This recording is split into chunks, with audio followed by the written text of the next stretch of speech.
Alors, on va voir comment donner l'expression d'une suite arithmétique, connaissant sa raison et son premier terme.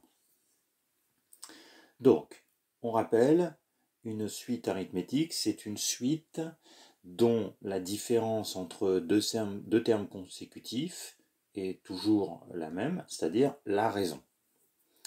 Et on exprime une suite arithmétique de la forme, donc UN, c'est U0 plus n fois la raison, R la raison, U0 plus NR. Ça, c'est une suite arithmétique.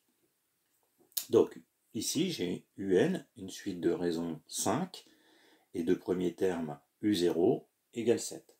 Donc, du coup, UN, ce sera donc 7 plus n fois la raison, n fois 5. C'est-à-dire 7 plus 5n. Donc voilà l'expression de ma première suite arithmétique. Deuxième suite, toujours arithmétique, de raison moins 4, et de premier terme, non plus U0, mais U3, qui est égal à 1.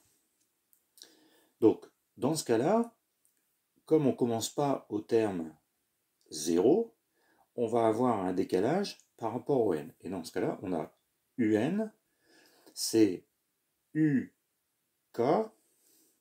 plus n moins k fois la raison. Donc ici, k, ce serait 3. Donc ma suite, c'est UN. Donc U3, 1,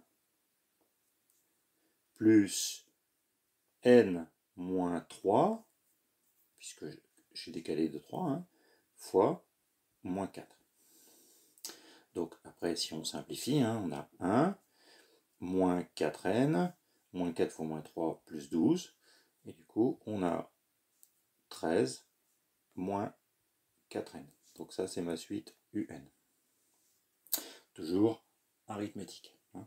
Donc, quand j'ai U0, c'est U0 plus n fois la raison.